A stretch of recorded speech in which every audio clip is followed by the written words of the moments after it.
Assalamu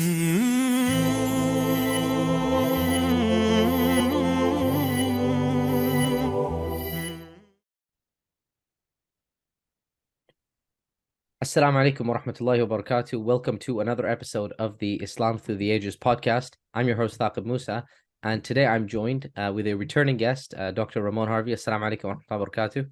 Wa alaikum assalam wa rahmatullahi wa barakatuh. Thank you very much for joining. Really appreciate it.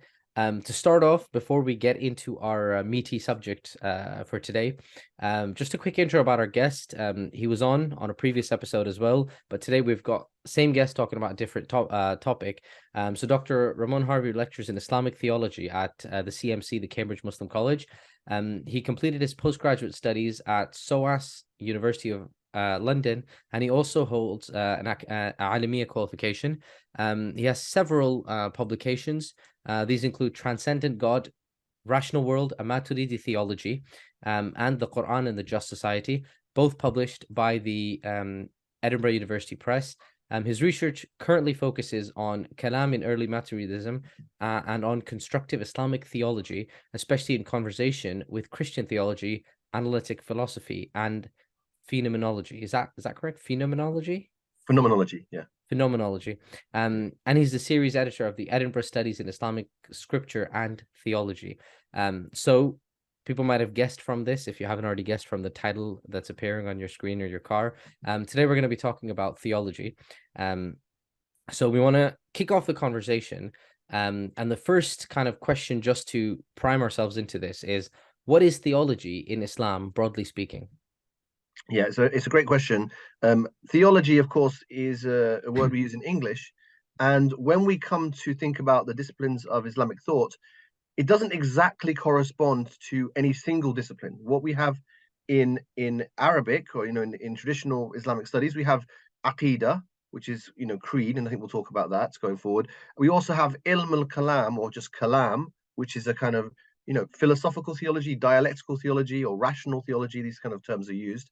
But when we think about theology in English, we might also have things that are discussed in Islamic terms under tasawwuf, under sort of Sufism or spirituality, or these kind of areas, as well as other discourses. So theology doesn't exactly map, but when we think about the term theology, we normally mean something closest to this subject of kalam, or even other schools of theology that were against the methods of kalam, which I'll come on to talk about, but that are discussing things such as what we believe about Allah, about God, about the prophets, and various other sorts of doctrines. So the subject, by what I mean by theology, when I use the term in Islamic studies, we're primarily talking about the beliefs that we hold. So the things that we hold firm to in our heart, and also the various kind of discussions, philosophical discourses, and evidences that are brought forward to kind of justify those beliefs. So we can come into that. But it's fundamentally a discourse that is rational. It's involving the mind. It's not the heart of worship. It's not the kind of most important aspect of being a servant to God in terms of the practice of Islam, but it is an important area in terms of what Muslims believe in, and it could, it's held to fundamentally, depending on your theology, this fundamentally determines to some extent that you have a true belief and are a true believer. So it is a central, is of central importance. But there are a number of discourses that surround theology, and also in relation to the creed, because strictly speaking, one can be a true believer just by holding, to faith and holding to creed. There's a debate about how much detail in theology one needs, and whether that's something that's mainly studied by the scholars. So I'm sure we'll get into some of these topics, but broadly construed, that's the kind of area. The points. Okay, so I think you mentioned a few Arabic terminologies there. So there's Ilm al-Kalam, Aqeedah, which I think is probably the oft translated is theology equals Aqeedah, and kind of that's a question on that. And then you also mentioned some other terms. So what are some of the translations, and do you think there's a best translation? Do you think Aqeedah is a good enough kind of direct translation of theology? So no, I wouldn't say that. What I would say is that, ultimately we're not trying to look for a translation of theology. We're trying to look for appropriate translations for the kind of established Arabic terms, in the sense that the tradition of Islam, the terminology of that tradition obviously comes from the Quran, and it comes from those early discourses. And so we don't want to start off from the framing in English and then look for things. We want to start off with the framing ultimately in Arabic, and and then obviously find appropriate equivalents. So I think we then have to make this distinction, which I introduced, between creed and theology, right? Or creed, Aqeedah and Kalam, if you want to think of theology as Kalam. So Aqeedah is, okay, before Aqeedah, we can say, like, what is the basic idea of Iman, or the testification of faith. And so the core thing in Islam, of course, is the Shahada, right? So when one pronounces the Shahada, or believes in the oneness of God and the messengership of the Prophet Muhammad sallallahu alaihi wasallam, then that makes one a Muslim. So really, all of this area of theology comes out of that testification of faith. And the next level, obviously, is that you have a kind of a more expanded version of the testification of faith, often learned by children, but should be familiar to adults as well.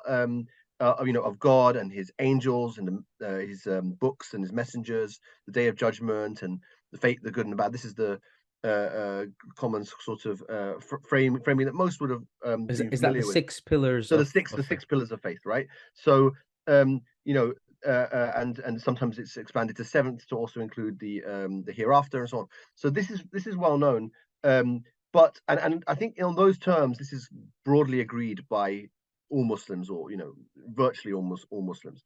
But then when you come to the level of creed, you're going to have a more detailed breakdown of, well, what does it mean to believe in God, and what does it mean, and you'll start talking about the divine attributes. You'll start talking about different kind of more subsidiary matters that are still important, but come under these areas.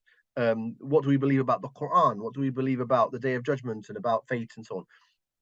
So all of these doctrines come under creed. Now, still, there isn't, in a strict sense, I mean, you can say that's a theology if you like, but strictly speaking, theology normally it has more of a kind of discursive element. It's a bit more detailed. It's going to go into the evidences and proofs. So the scripture, the Aqeedah just deals with scriptural proofs. It will just say, this. Why do we believe this? Well, this is the message of the Prophet Muhammad sallallahu alaihi wasallam. This is what is in the Quran. This is in the strong tradition, in the mutawatir hadiths, or the mutawatir sunnah. So sort of continually transmitted sunnah. These kind of ideas are brought forward to establish a kind of absolute core of what Muslims should believe if they come to know about their religion. This is Aqeedah, and this is something that is generally held for important for people in general to be aware of and to know these points. When we come to theology, we're now going to be dealing with, well, a more philosophical level of discussion.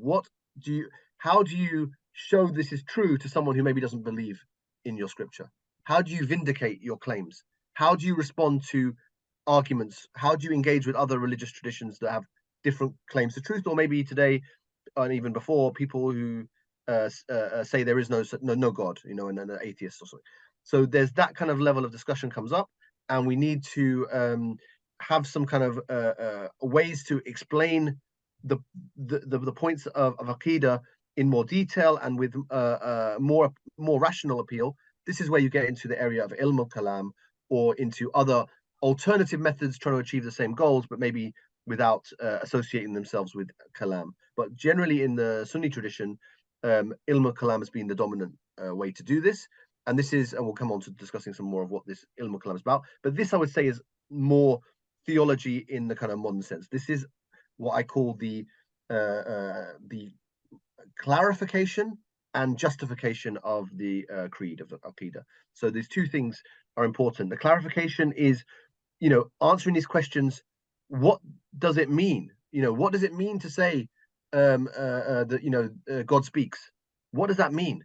People want to know. People have these questions. Even if no one's putting pressure on you that it's not true, you still have these questions. Children will ask their parents, and so you want to be able to clarify things. Well, you need some people in the community who are looking into these things and have answers that are appealing to our minds and that satisfy us. On the other hand, there's the justification element. what if someone does challenge you on your belief? Can you defend it? Can you give reasons why it's rational, and a higher level reasons to say it's true as well? And so this is an important function. And this was when this doctrine, when this discipline of Kalam came about, it was because people were Muslims were in a lot of intense dispute with other Muslims from different, from different schools of thought or sects in early Islamic history, but also with other religious traditions, particularly the Christians of the time, the Jews, and other groups that were around in the kind of land, the Muslim lands often. They were all debating and discussing, and they had to have reasons to hold their creed as true, and they couldn't just appeal to the Quran, because obviously these other traditions were rejecting the Quran. So they needed to have some common terms of debate, and that's when you get this kind of ilm kalam coming to give you those common terms with a sort of rational framework. So kind of going a bit deeper on the terminology side, and we'll come back to why it's important. But on the terminology side, how much influence was there? And we'll talk about some of the, especially the Sunni groups. But we'll talk a little. Could we talk a little bit about what was the influence in terms of Christian, and even the term theology? Is that something we borrowed from the Christian tradition, or in English? I know you use the term creed a few times, and I've heard that. So where are these English translations coming from? Are they existing words that were there in kind of Christian or Judeo-Christian theology discussions? Yeah, sure. So in terms of the English translation, I mean, that's obviously relatively speaking the modern thing. Obviously, it goes back to European scholars starting to translate and understand Islam, and that's had a history as well. It's not just modern; it goes back into to the earlier periods. But that's a normal thing. I mean, in any language that engages with another tradition, you have to have words for things, and so you use your kind of corresponding terms. In kind of contemporary academic speech, we use these kind of convenient terms, like creed or theology, and as long as the sort of distinctions between the traditions are explained, and it's not just assumed that it's identical, an identical framework in all the traditions, I don't think that's a problem in itself. A kind of more interesting question than that, I would say, is what you allude to when you say, well, what about kind of Kalam itself, and where there are some indications that even the discipline of Kalam, the name for it may reflect certain terms that were being used in, like, maybe Syriac or in some of the languages used in the Middle East. There are precedents in these other traditions. Some people will say, well, if that's the case, we throw this all out because it's somehow alien to Islam, and that's not the pure creed anymore. And there is that tendency within Sunnism, kind of we can call the kind of Athari school is kind of heavily invested in this idea. So it's been there, and it has its claim to truth. However, other traditions that are within the broad sphere of Sunnism, the Hanafi tradition, broadly speaking, which, yes, it has a element of jurisprudence and fiqh, which is the practices of a vast amount of Muslims today. But there's also this kind of theological framework going right back to Abu Hanifa, the founder of that school, that is considered within the school of Sunnism, broadly speaking, but has always been open to kind of theological discussions and sort of rational justification of the belief. And also and that sort of ends up being the Maturidi tradition, the Hanafism, and then also to a large extent. And then you've got the Asharis as well, coming out of the kind of Ahl Hadith and the Atharis, but bringing on some of these frameworks of rationality. So there has been an adoption of rational techniques that, yes, did come to some extent from Greek philosophy, that came from the milieu of the time, but were brought on board in order to vindicate the kind of core creedal positions that are in the Quran, that are known from transmitted from the early generations of Muslims. Some people within, some scholars and some people within Sunnism are not comfortable with this, but I would say overall the majority of Sunni scholars and Sunni communities have been comfortable with this, because they've seen the benefits of being able to engage on a more rational level with belief, and to secure the beliefs on those terms. And that's been the dominant view within the kind of Islamic civilization as a whole.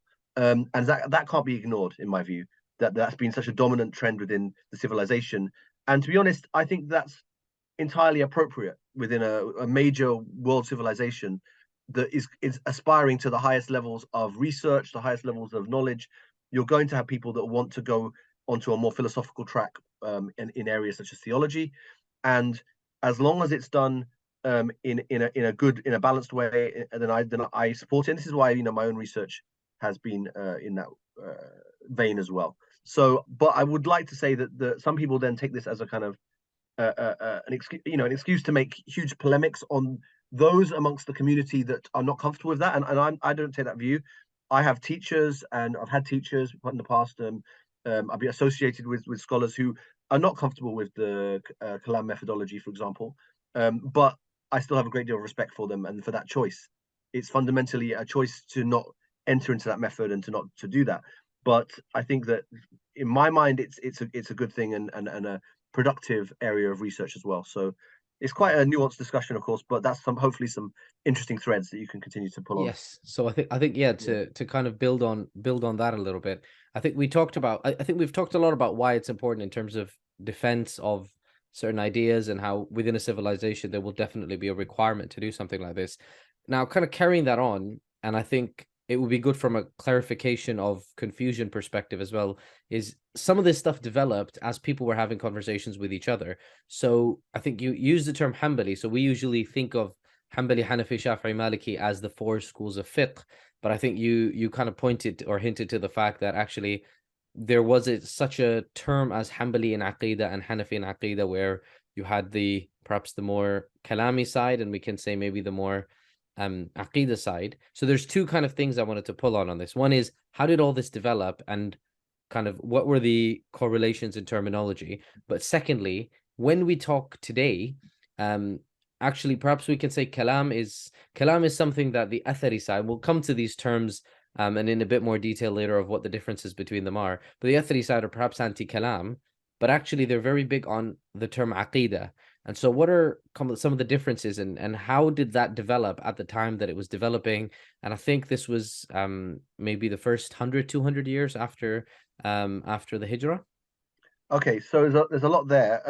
So a clarification first. I didn't yet use the term Hanbali, but I used the term Athari, but there is a lot of identification between the Athari and the Hanbali schools.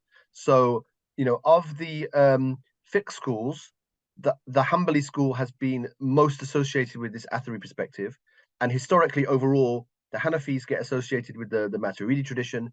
Al-Maturidi, that's the school that I'm most kind of familiar with and study the most.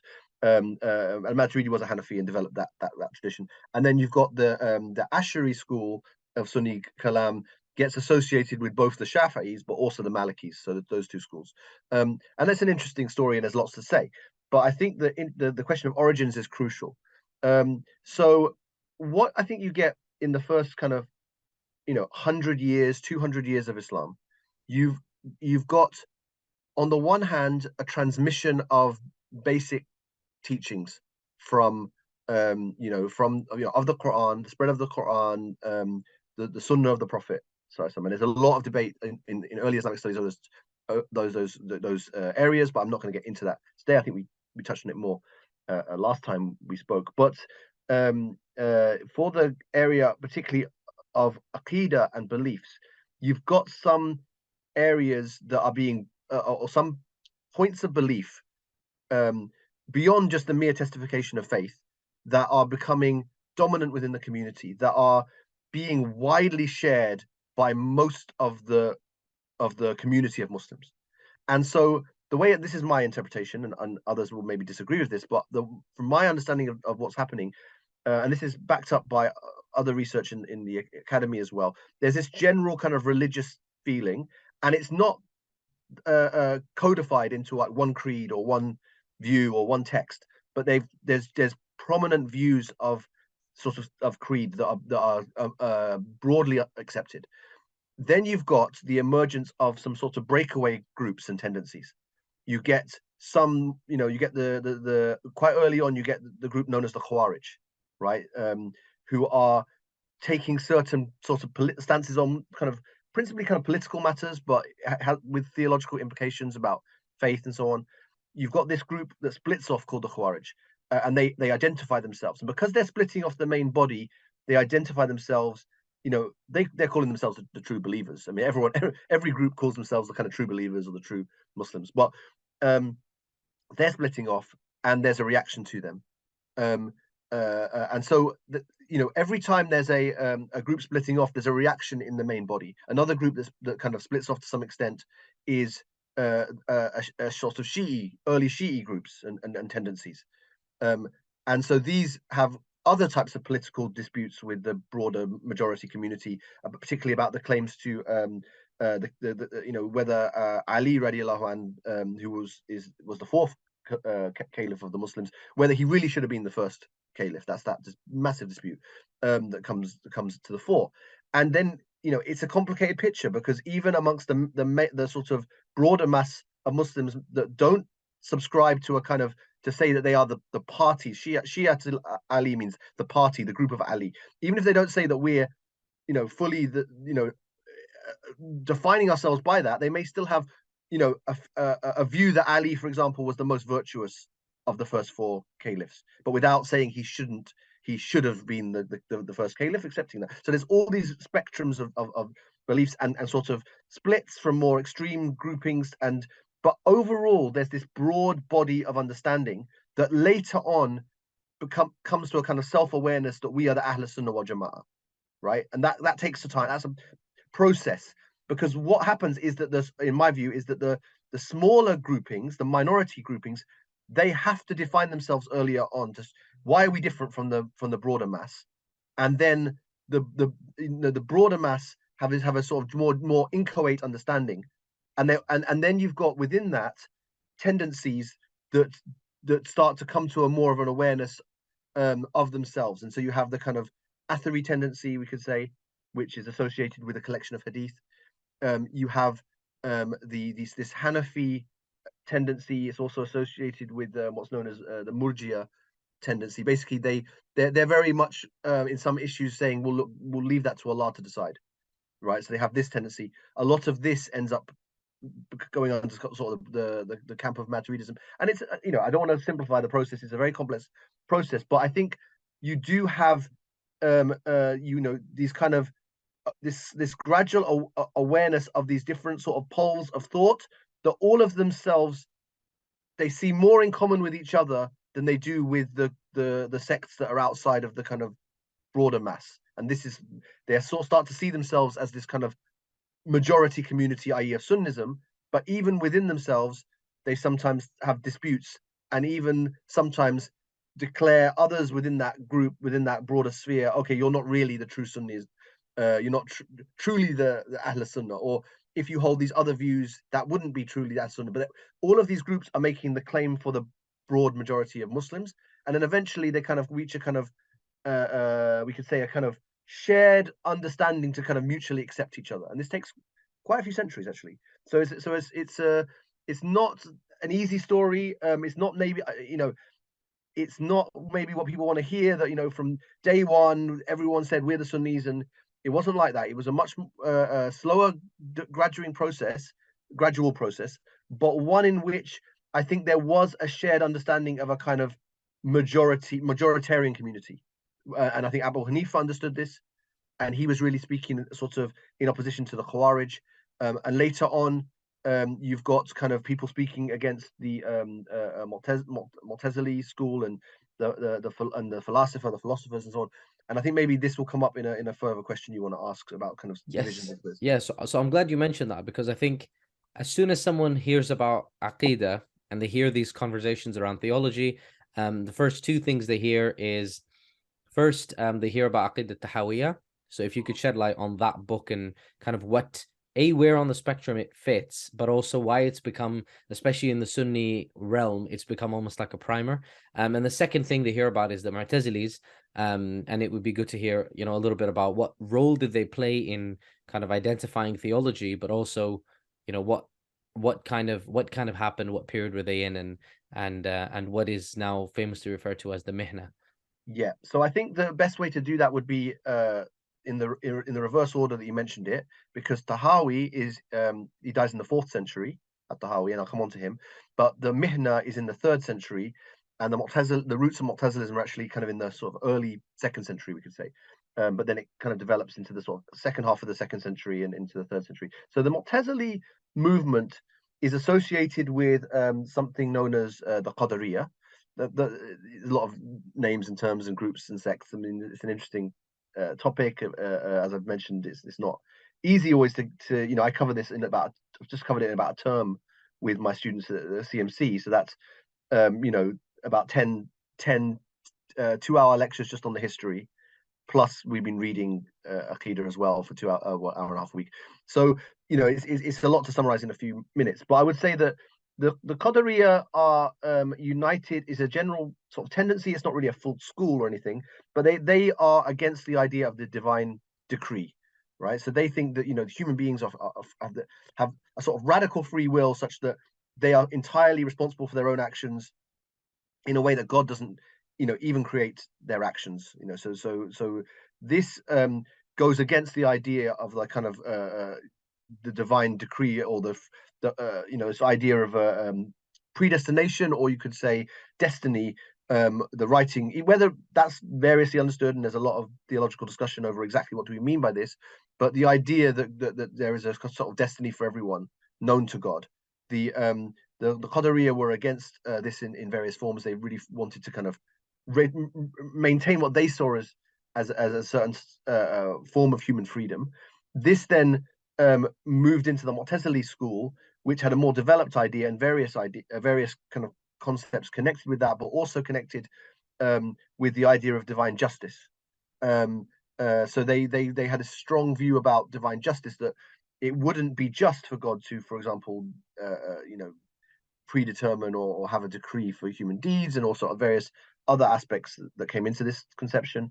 And so they also discussed an idea of what they call Tawheed, so this is the oneness of God, but they understood this in a way that they felt was incompatible with, for example, God eternally speaking. They felt that therefore the Quran had to be created, had to be a creation of God. It couldn't be a part of God's own nature to speak, because that would be against the kind of complete oneness of God, for God to speak, because that would be a kind of distinct aspect of him that would then, they think, kind of cause multiplicity in the divine nature. The Ahl Sunnah, the opponents of Mu'tazilism, and here we're talking about like kind of Ahl Hadith, they said this is against what we've learned from, this is against what is in the Quran, this is against what we've learned from the Prophet. So we can't hold to this. We must have another explanation for this is not what you're describing, is not how we understand who God is. And so they responded against this idea. And then one of the caliphs, Al-Ma'mun, basically instituted a trial, a kind of what's known as the Mihna, a kind of inquisition based, and he died shortly after doing this. But he did this is sort of in the early part of the 3rd century, and he made it a requirement that people were tested if they wanted to, for example, be a judge, a qadi in Muslim lands, or they wanted to bear witness in court and so on. And even just, he would round up scholars of hadith and test them, do you believe that the Quran is created? And they would be kind of whipped into line and so on. And many of them went along with it, at least just, under the pressure of this kind of persecution. And then famously, according to the sort of Sunni narrative, others differ, Ahmed ibn Hanbal resisted this and didn't accept this, and that made him this kind of, he's a prominent hadith scholar of the, who died in the 3rd century. And the Mihna was in the early 3rd century. I may have said 2nd, but I meant 3rd. Ibn Hanbal becomes this kind of figurehead of Sunnism, a figurehead of the hadith scholar holding on to the true creed against the Mu'tazili rational alternative. This was the kind of way it was framed. Now, there's a lot of complex discussions over what were the exact motivations of Ma'mun. To some extent, it seems to be a kind of power play more than anything else, but he was influenced by the Mu'tazili views.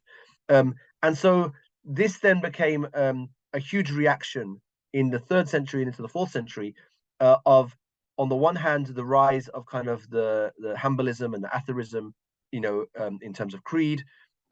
People rejected the Mihna, they rejected Mu'tazilism, in a strong terms.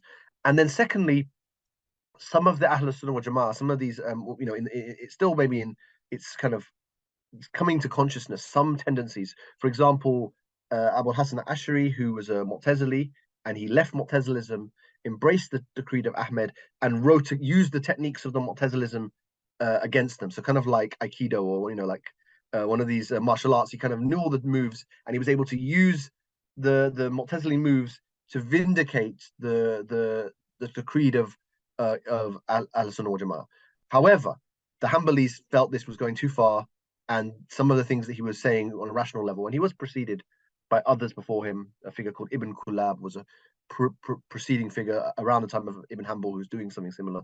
This was in Basra, so this was close to the heartlands of Baghdad and the capital of the Abbasid Empire. This is happening, and it's becoming this prominent school of Sunni theology, Ash'arism, responding to Mu'tazilism and other groups and other sects, but particularly Mu'tazilism. In the eastern lands around Samarkand, you've got these Hanafis who are following the tradition of Abu Hanifa, and Abu Hanifa was kind of slightly maybe too early for the kind of really strong development of Mu'tazilism, but he was like arguing against the kind of Qadariyah that I mentioned earlier and others. His tradition is also developed in the same light, but with some slight distinctions. We'll come on to that, I think. But basically, you've got a kind of alternative version of Sunni Kalam that develops in the eastern lands, in Samarkand, in kind of what's known today as Uzbekistan, but was then known as Mawra Nahar, what's beyond the river, i.e. the Transox region. So kind of like this sort of Central Asian region. And it's got a slightly different dynamic, slightly different influences coming into that than in the heartlands. And it develops a kind of alternative formulation that later on becomes this Maturidi tradition, this usually followed in broad outline by kind of Hanafis, which were a major, we could say that the most significant Sunni school for the non-Arabs. So in the kind of what's called the Ajam lands, so like in the Persian lands, obviously you have a mixture, but it dominates in Persian lands, Central Asia, all the way into the subcontinent and China, to Turkey.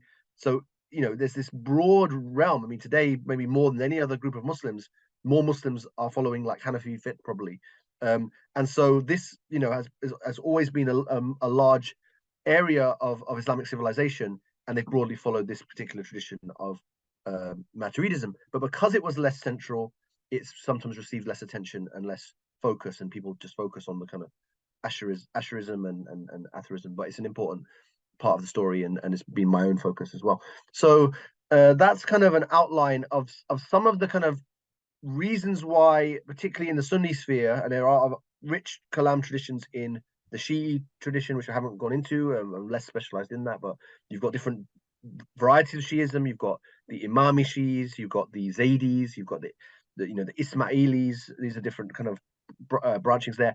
And from the Khawarij, you end up with the Ibadiyah, the Ibadis, and they're kind of still present today in the land of Oman, particularly as a sort of center for them. So there is a broader spectrum that comes under what the theologians often call Ahl Qibla, the people of the Qibla, broadly the Muslims in the broadest sense.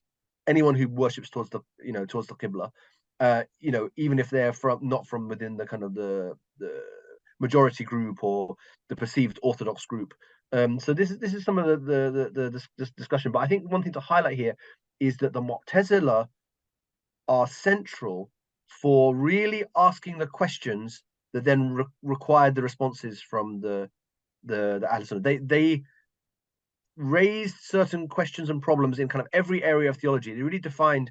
This was in the sort of end of the 2nd century, and beginning of the 3rd. They kind of defined the terrain of what can be asked. What does a theology look like? And actually, they had a very powerful system to kind of argue for the truth of Islam, argue against. They were doing a lot of the work, arguing against kind of the other religious groups. So, I mean, even I've heard from scholars who, in no way agree with Mu'tazilism, and maybe don't even agree with much of Kalam, that they did do a kind of service in a way, in the sense of getting these questions started. But ultimately, their solutions to these questions were not acceptable to the broader creed of Muslims. It was quite an elitist movement, Mu'tazila. It was very rationalistic in the sense that everyone should prove that, use their mind to come to these kind of judgments about faith and ethics and so on, and the proof for God. And it was the standard was slightly too high for the general populace, and so the Ahl Sunnah view, was more generally accepted. The creed of the masses, and then the Kalam that came out of that was a theology that defended that popular general understanding of the Muslims, but using these tools that the Mu'tazila and others had been developing. On Tahawi, so now Tahawi was an Egyptian Hanafi in about the same time as Ash'ari and Maturidi, and he's one drawing from this legacy of Abu Hanifa, but he's in a kind of more, we could say more traditionalist version of Hanafism. So not the kind of full Kalami Hanafism that Maturidi works within. He's more interested. He's a Hadith scholar. I mean, Tahawi has massive books of Hadith. He's more known for his Hadith and for his fiqh. But he was a jurist really and a muhaddith. But he wrote a kind of creed that became this Aqeedah Tahawiyyah, which became very popular, particularly kind of a slightly later on, but it was being transmitted from his time.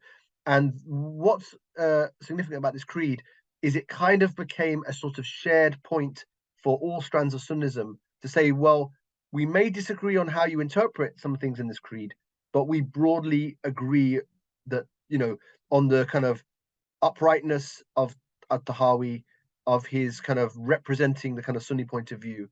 And then we just differ on the kind of explication of his points. So it became a kind of, so you're going to have like Salafis and Atharis doing their own commentaries on Tahawi. You've got the Ash'aris doing it. You've got the Maturidis. Everyone is commentating on Tahawi and using his text, as you say, as a primer, as a core text. So it's one of the most significant texts. And he himself was a Hanafi, of course, but everyone takes it in their own direction, really. And that's why you get this kind of tradition of commentaries that's going on to this day that people debate and dispute over how to understand Tahawi.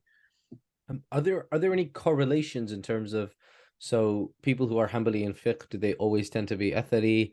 I think you mentioned yourself that you kind of identify more with Hanafi and fiqh and then Maturidi. Is that the norm, or is that, and I think we'll come to the differences between them, but just a very quick kind of, can say, a little tangential question.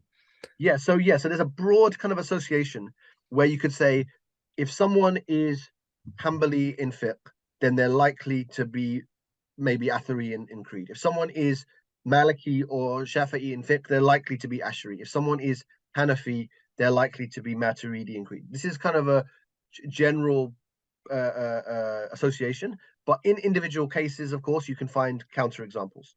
So it's not an absolutely binding reality. There are some reasons why there's a bit of crossover. There's an interesting area of discussion about how much does theology and cross over to fiqh and vice versa. And so there's kind of sometimes on a kind of consistency and coherence basis, it kind of makes sense to match up in those kind of ways for various reasons. You also could be kind of Athari and then be a Maliki, because I mean Imam Malik himself was clearly more of an Athari figure. In fact, of all of the kind of four founding figures, there's a debate over Abu Hanifa, but he seems to be the most Kalam oriented really of those four early Imams, which kind of makes sense. They're all second century figures. There hasn't been the kind of development of Sunni Kalam, and just Abu Hanifa is really at the sort of start of that process, actually, very early for the development of sort of Sunni Kalam. He's about a century earlier, and this is why there's debates over even which of his books really are his. And I've actually written on this an academic article when I've argued that a certain book that's very prominently associated with him, that makes him seem like a full kind of theologian, or a later Sunni theologian. I've said, well, actually, that's probably a later Abu Hanifa, just for the reason, various historical arguments there. But I do think if you go back to the early works that are attributed reliably to his students, he is making these kind of Kalam moves already, and that is flowing into the tradition. But it's a bit more of a complicated picture again than sometimes what's assumed. But so this is a general tendency, but individually, especially today, you find anything goes. People are just mixing and matching in all sorts of ways nowadays, and even earlier scholars, to be fair, sometimes you get like a Hanbali who's doing kind of full-on Kalam, and it and it's a kind of seems puzzling. Why is the Hanbali doing Kalam? And they just were. So these things are going on. There was a big major move of like Hanafis to kind of adopt Asherism, because Asherism became this kind of very dominant school in many ways, and particularly after the time of I think after some of Fakhruddin al-Razi, famous Ash'ari scholar. His way of doing Kalam was deemed so kind of powerful, and there was a process why his legacy ended up influencing a lot of kind of people who would have been Hanafi and fiqh to kind of move towards a more Ash'ari understanding, perhaps. But that's a detailed discussion itself, and I'm actually much more, I would say I'm more focused on the early period in my research to be able to give you those kind of precise areas. I think no, that was a little interesting tangent. But coming back to what we talked, so we talked about Mu'tazilis, and actually they're a group that have pretty much died out now. I don't know if actually pretty much is required. I think they've completely died out. What are some of the other theological groups that have completely died out now that we don't even hear about? Yeah. So on the Mu'tazila, I think it's interesting to say there has been this kind of movement. I mean, very much just within kind of academic scholarship, and not in the popular level at all. But there's been a kind of move to kind of what is sometimes known as neo-Mu'tazilism, or people identifying with the Mu'tazili school because of a perceived focus on justice or rationality or something. This has been something that has happened in the kind of modern period very much.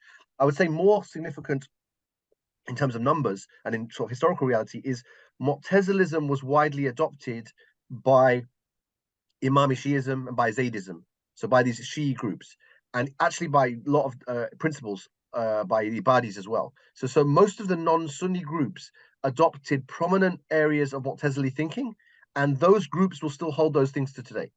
So they will still have characteristic positions on things like divine nature and other questions that they will adopt kind of what seems to a Sunni as, that's Mu'tazili thinking. And it was because they took that Kalam, but then adapted it to their own creed in a way that the Sunnis did not. The Sunnis Kalam is, as I said, is a kind of a response to that Mu'tazili thinking. So it is there in the kind of non-Sunni community. In the Sunni community, it's gone. There's no Mu'tazilism. And in fact, because being a Sunni is in large part, it means repudiating these various positions of Mu'tazilism. So that's that. Until I said the very modern period of sort of some minor revival amongst kind of academics, and particularly in the West, you're not really seeing much of the Mu'tazilism within the kind of Sunni communities. But and it wouldn't be maybe acknowledged within some of the other communities as much, perhaps. I'm not sure how you'd have to ask people who are more familiar with that, but it's definitely there in the framework of their kind of earlier thinkers, and I think it has flowed through more. In terms of other groups that have died out, all the ones I've been mentioning kind of haven't died out, but there are ones that have. So, for example, there's a group called the Karamiyyah, and the Karamiyyah were a kind of Hanafi group that were kind of in the sort of kind of Iran area, perhaps in Transoxania as well, and they were kind of known as like kind of corporealists. So they believed that God literally sat physically on his throne, and so this was unacceptable to kind of the broad sphere of Sunni thinking.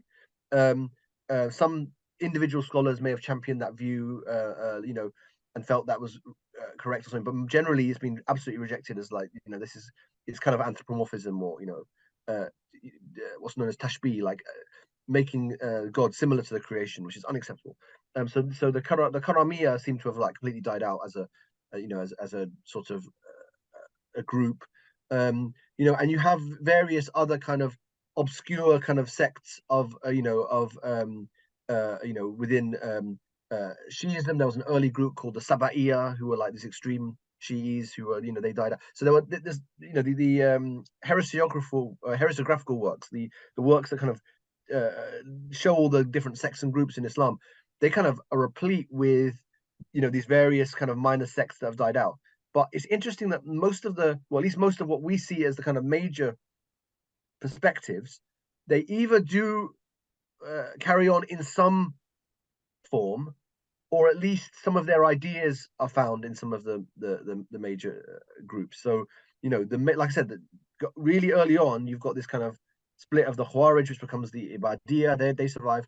You've got the Shi'i groups, which survive in different schools of Shiism today, and you've got these kind of various groups of the Sunnis which also survive within the different the three main theological traditions that I talked about. So I would say most of the main groups have survived, and some of the ones that people hear about, like the Jahmiyyah, like this group following Jahm ibn Safwan.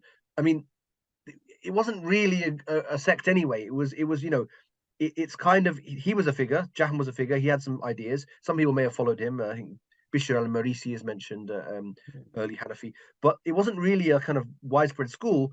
But some of these ideas became prominent amongst certain scholars, and also sometimes the label Jahmi or Jahmiya was used by the Ahl Hadith or by the Atharis to kind of criticize anyone who's doing Kalam because of a perceived kind of connection to like rejecting attributes in a certain way or rejecting certain theological positions. So sometimes you get these kind of pseudo groups as well, where there wasn't really a kind of, there's no tradition of Jahmi scholarship. There's just this one figure and a few scholars who kind of may have followed some of the ideas, and then this kind of broad kind of label that's used to kind of criticize people who actually belong to other schools, but they're called Jahmis because, for example, they are considered, what they're doing is considered bad. So it's kind of a value judgment by the those who are against it. So there's a lot of this going on. So when you study this area, and I'm only just scratching the surface here, you kind of have to be aware for what's a real group here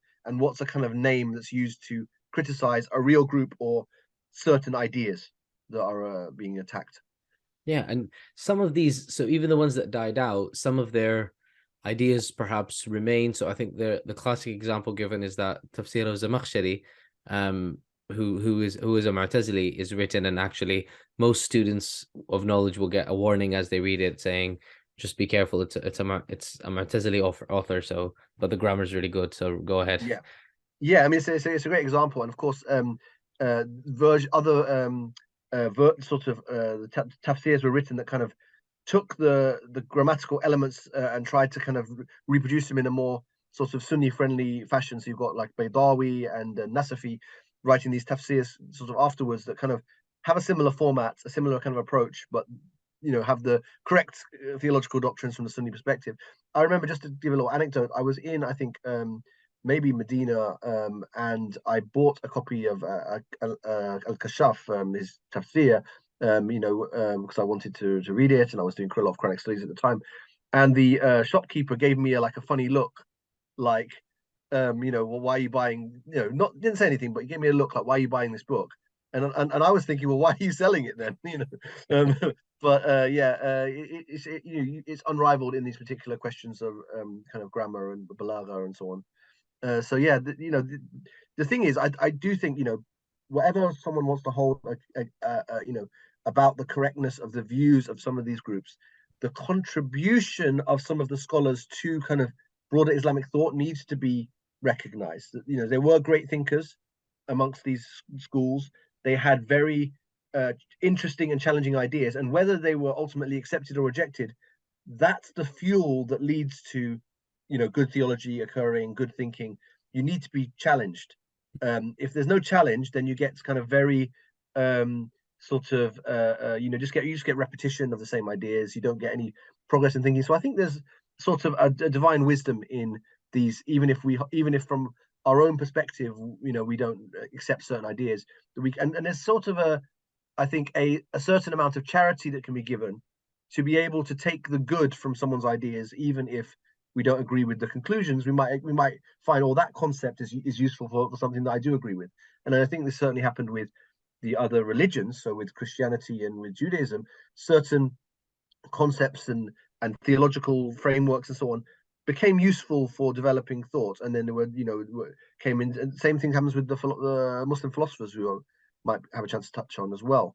So do you want to talk about that now? Because I would say after the Mu'tazila, there's a second wave of challenge that comes, and it's best encapsulated by the famous Tahafut, the Incoherence of the Philosophers by Al-Ghazali. Well, very famous book. I had the chance to read a chapter with my students recently, and we really enjoyed looking at his arguments and the way that dialogue happened. But what you get is this amazing philosopher, Ibn Sina, who's just recognized, Avicenna in the West, recognized as one of the world-class philosophers of history. And whatever you think of his ideas, there's no doubt about his kind of philosophical skill. He follows on from others, Al-Kindi and Farabi, and he really has this huge impact. Ghazali feels he has to respond to his ideas, but what happens is that the ideas are so compelling to the theologians that, from like as I mentioned, Fakhruddin Razi and others, they start to kind of absorb aspects of of Ibn Sina's thinking. They start to take on his ideas of kind of essence and existence and his arguments for God and all sorts of things that he's doing. It gets drawn into Kalam. So the later, period of Kalam, sometimes it's known as the post-classical tradition. Sometimes it's known as kind of a period of philosophical theology, although you could use that term earlier as well. This is dominated by not so much any longer a response to the Mu'tazila, although they're still there in the background of the Kalam books, but also in engaging with these philosophical arguments, drawn from not. I mean, all Kalam is philosophical on some level, but the particular philosophy of Ibn Sina comes in as this kind of very productive dialogue. I mean, and I think it's kind of something that people either love or hate. So some people really like what happens to Kalam after Ibn Sina's interactions. They love this post-classical tradition and the way that changes things. Other people, and I would say I'm more in this category, I don't have a lot of like. I really like the earlier kind of Kalam or even the classical Kalam, and I find that this later post-classical tradition is less to my taste as theology. But it goes on for many centuries, all the way through, the kind of the later centuries of Islam, but that's many centuries. The Ottomans, the Safavids, all of these kind of civilizations, the Mughals, they're all very much involved in this kind of later version of Kalam, influenced, reacting to Ibn Sina, not and taking on some of his terminology, again trying to vindicate Sunni creed, but sometimes reaching kind of interesting philosophical conclusions, and sometimes going into kind of a lot of detail on some of these areas of theology. So I appreciate we don't have a lot of time left, so I'm going to fast forward to what are the theologies that are surviving now, and if we go into the Sunni paradigm, is it fair to say it's Ash'arism, Maturidism, and Atherism? And then between these three, Ash'aris, Maturidis, Atharis, what are some of the key points of difference? Right. So there's a lot to say on this, and I'm just going to have to summarize it very, very briefly. I would say that at an earlier stage, like before in today, much earlier, there was more of a distinction, I would say, between Maturidism and Ash'arism at the earlier period. And part of this kind of what I've just been talking about, this kind of philosophical developments and general kind of Sunnis kind of agreeing to disagree on various things, there's been a gradual kind of merge of these two traditions to the extent where the Maturidis and Ash'aris will sometimes say, well, we've only got a few differences between us, and some of these are just verbal differences anyway. They've really minimized those differences. Personally, I think if you go earlier, if you go to the origins of these schools, they do have some fundamental areas of difference, but one area that's always been there relates to the divine actions, so God's actions. The Maturidis insist that God's actions, so particularly the creating, but other actions potentially as well, are sort of eternal aspects of the divine nature. That God is kind of creating from eternity, and the Ash'aris have kind of insisted against that. That no, God does not create from eternity. God has he has his will and his power from eternity, but creation itself is something that's only in the moment of the thing that's created. It's not something that God is kind of doing from eternity, and likewise his other kind of actions as well. So that was one of the big differences. Another area concerns kind of aspects of kind of what we can know about kind of what's kind of impossible or inconceivable for God. The Ash'aris have generally been more open to nothing limits what God can will and choose to do other than what's logically possible. So like if it's logically impossible, then it just doesn't make sense. It's incoherent, so we don't say that. But anything else, God can do it, and it's just God may not do it. He may have told us in the Quran that he's not going to do certain things or will do certain things, and he'll they think he sticks to this. But fundamentally, there's no limits, or we could say there's nothing we can say it's inconceivable God would do by who he is. It's just what he's told us about what he's chosen. For the Maturidis, there's been this idea of kind of divine hikmah or wisdom, that there's certain things that we can know as human beings that it would be not wise for God to do that, and therefore by his own wisdom he wouldn't do this. And this comes a little bit closer to this idea of justice that the Mu'tazilis were interested in, but without kind of, according to the Maturidis, falling into those problematic areas where somehow God is being restricted, right? Rather, this is coming from God's own wisdom, and we just have some sort of greater access into that wisdom. So it's kind of gives us more of a rational ability to kind of understand about God. Then there's other areas as well. With the Atharis, they're less interested in some of these discursive kalam questions. On some of these things, they will go one way or the other, and even individually, individual scholars may go more towards one. They tend to be more open to the idea, for example, of divine action happening in eternity, or something that, or they want to definitely preserve the maximum amount of divine attributes. And so what they've more known for, though, is particularly issues about scriptural language, because they're more focused on scripture, and particularly some of these so-called ambiguous statements in the Quran. They're worried about kind of interpreting these away. So, for example, famously, Allah talks about what's known as istiwa al-arsh. Basically, it's hard to translate because by translating you kind of give an interpretation, but it's some kind of something that Allah does in relation to his throne, or a relation between Allah and his throne. And the Atharis will want to say that the common believers understand what this is, right? And it's that God is above his throne in a way that's appropriate to him, right? And so they sometimes explain this, and sometimes they go into more degrees of like how much, like in some views, it seems to almost come close to this Karami view that it's basically physically sitting on a throne in some way, or God, it seems to be that, although they deny that it's they want to deny that God is strictly like a human being, but they will come to the point of it seeming very close to what an anthropomorphic kind of conception of God. Other times it won't be that close to that, but they still want to affirm, and they don't want to interpret these things away, and they're very insistent on this point. And so it's a complicated subject, but I would say that in that regard, again, you've got tendencies within all the traditions where on certain issues they come closer or further. But the main difference with the Atharis, I would say, overall, and the other two traditions, is the Atharis reject the kind of Kalam framework of thinking. So they'll reject this idea of using kind of often they'll reject kind of establishing God's transcendence in a certain way. Like, for example, other traditions will be quite happy to say God is not in time, God is timeless, right? God is not in a place. God is that's those are things to do with the creation. The Atharis will not want to make those kind of declarations about the transcendence of God. They will say God is exactly as he tells us in the scripture.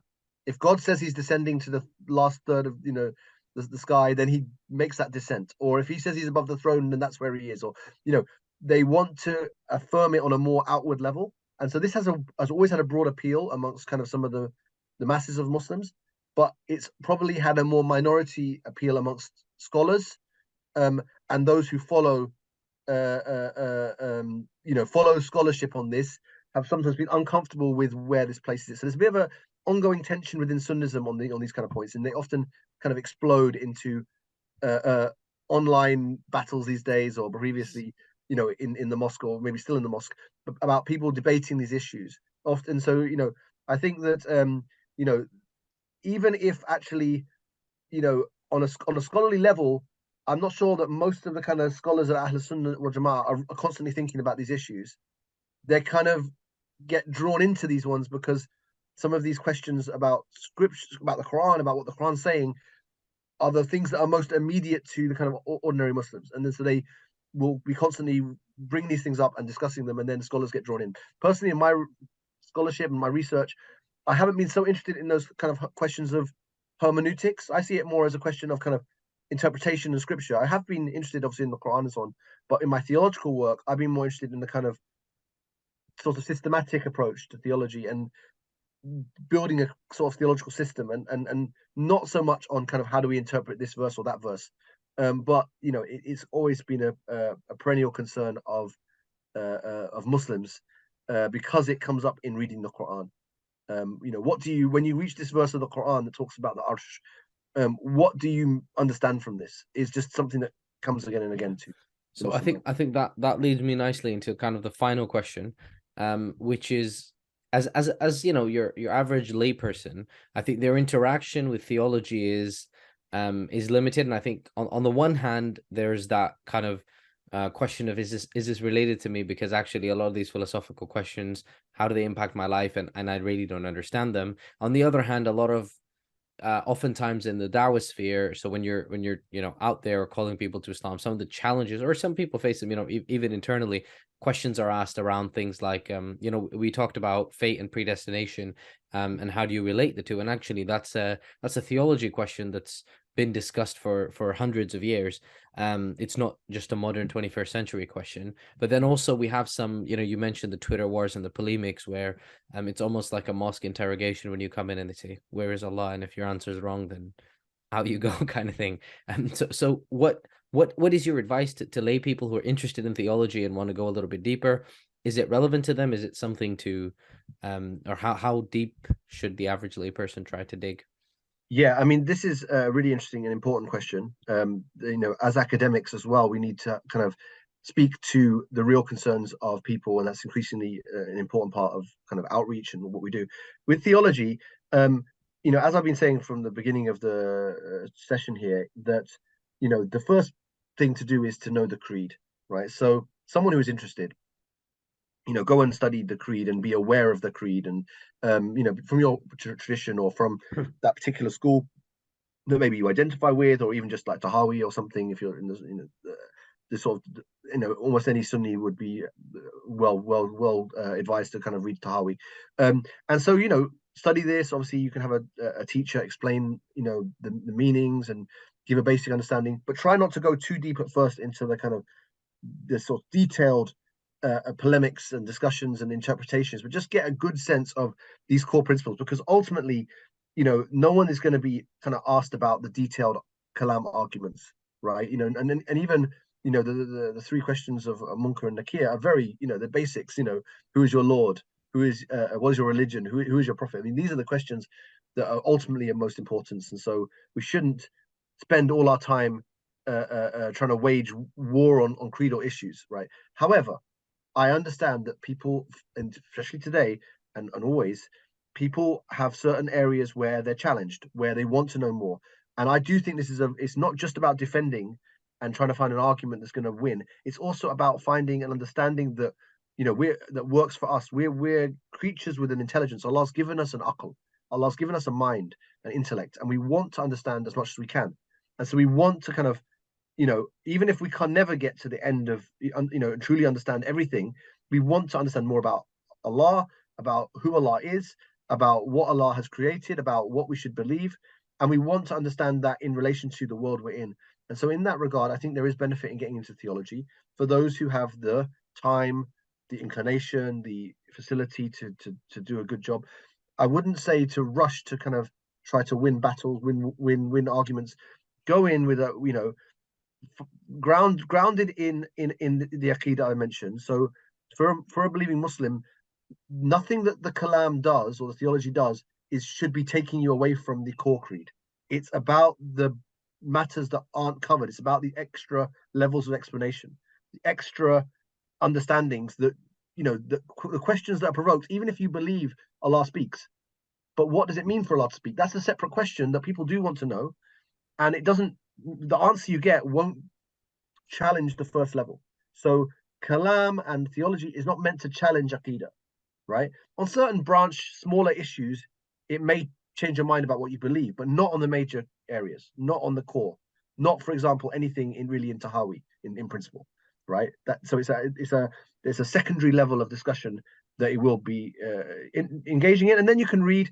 I mean, you can read things in English if you don't read Arabic. Obviously, ultimately, to go deep on this, you need to kind of be able to read the tradition. So reading particularly Arabic is really important. We teach in Arabic. We teach in English, but we read an Arabic Kalam text at the Cambridge Muslim College. I'm reading an Aqeedah with the first year class. We're going to read that this year. Then we're going to read in the second year, and in the third year we read a full manual of Kalam and deal with all the topics in a lot of detail. And it's really, we've been doing it for over a year. And I think on the edition, I mean, editing this edition, it's like we're on to about nearly page 400. The typeface is fairly big in the Arabic, but it's a considerable amount of discussions and debates. So you can aspire to read these kind of texts, but maybe read translations at first, and start, also read secondary literature. And there's so much you can do, but you need to, take it in a measured way and understand the objectives of what you're doing. I would say is important. Stay in contact with those who have studied more, and have a good intention. I think theology is a wonderful area of thought and of discipline in the Islamic disciplines, but like anything, it needs to be done in the right way with a good intention and with a good grounding in scholarship. And so take that step by step and just test your understanding with your peers, with those who have learned more, and in that way you're slowly developing your understanding, inshallah. Jazakallah khair. That was really, really interesting. As we close off, I want to mention a couple of things. The first is, I think your book on theology, Transcendent God, Rational World, and Maturidi Theology, is available for pre-order. I think it's released on the end of February. So can I jump in there? Yeah, so of this course. is the book. It's already been, it won't show. I put it on it's face. It's blurring. it gets blurred. Yeah. You can see it's blurred out because of the filter thing. Anyway, it's been out since 2021, hardback. The pre-order is for the paperback, which will be more affordable, and it's a really nice. I think it's a book that's good to kind of take notes in and flick through and so on. But for those who maybe even a paperback is too much, it's actually open access online, like legally, officially. You can go to the Edinburgh University Press website, search for the book, search for my name, and you can download a PDF or even a Kindle version, whatever you use for your e-reading, so you can read it for free. It's not an easy work. It's meant for kind of advanced students and scholars, but I hope to try to be accessible, and those who are interested and have that aptitude. I don't think that you need a degree as a requirement. You just need to have patience and see what you can do. But some people have got back to me and said, well, I don't think I understand the things I need to understand to read this book. And I'm okay, well, that's it. It's not a beginner's book. The book I wrote on the Quran was more Quran and the Just Society. Quran and Just Society, that was more aimed at a general audience. It's still scholarly as well, but this one is a bit more philosophical and does require some sort of prior knowledge. But yeah, I also have articles, and I'm working on some things that will be more for I'm working on a translation of this Kalam manual I've been teaching. So sorry to jump in, but I just wanted to No, definitely, that's great. So there's kind of some further resources available for people who are interested. We always welcome feedback, guest recommendations or guest requests, and engagement. And we listen to and engage with all our feedback. You could reply on the YouTube comments or Anchor, wherever you listen to your podcasts, or you can email us on islamthroughtheages@gmail.com. Jazakumullah khair, everyone, and really appreciate your time today. I've only gone over a little bit, but really appreciate your time, and inshallah we'll be back with another episode. Assalamu alaikum wa rahmatullahi wa barakatuh. Wa alaikum assalam wa rahmatullah.